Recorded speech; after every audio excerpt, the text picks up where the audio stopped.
អរុនសួស្ដីពីតំបន់ស្រុកស្រែជនបទទៅពុកម៉ែបងប្អូនប៉ុន្តែអត់មានចំការណាចា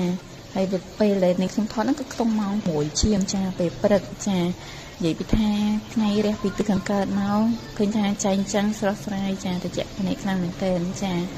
ហើយបើសម្រាប់នៅខាងកើតផ្ទះមានខ្ញុំវិញគឺប៉ាគាត់ចាមានបដោះជាមួយនឹងកូនស្ពៃឃើញថាគឺច្រើនមែនទែនហើយគាត់ក៏ប្រវាយដាំខ្លះដែរពុកម៉ែបងប្អូនប៉ុន្តែនៅខ្លះទៀតហើយក៏គាត់បានបដោះជាមួយកូនទ្របមករងដែរគាត់ក៏ប្រវាយដាំបានខ្លះដែរពុកម៉ែបងប្អូនតែនៅសល់ខ្លះតិចតួចទេពុកម៉ែបងប្អូនចាបើកូនស្ពៃនៅសល់ច្រើនហើយព្រឹកឡើងហ្នឹងនេះខ្ញុំក៏បានទៅដកផ្ទីនៅក្នុងរងកូនទ្របដែលគាត់បានបដោះអញ្ចឹងហើយផ្ទីហ្នឹងគឺអត់បានបដោះបានតាមនេះទេគឺដុះមកខ្លួនឯងទេហើយខ្ញុំឃើញល្អពេកហ្នឹងក៏យកក៏ទាញចានដៃហ្នឹងទៅដកចាដើម្បីយកមកស្ងោរសាច់ជ្រូកចាយកមកស្ងោរសាច់ជ្រូកចិញ្ច្រាំដាក់ជាមួយនឹងពងទានិយាយថាពេលដែលយើងស្លោហើយហ្នឹងគឺមានរសជាតិចាឆ្ងាញ់មួយយ៉ាងចាបងប្អូនគឺ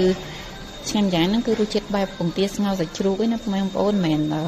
រសជាតិបែបសាច់គោអីទេណាបងប្អូនគឺហាមយល់ច្រឡំចានិយាយទៅ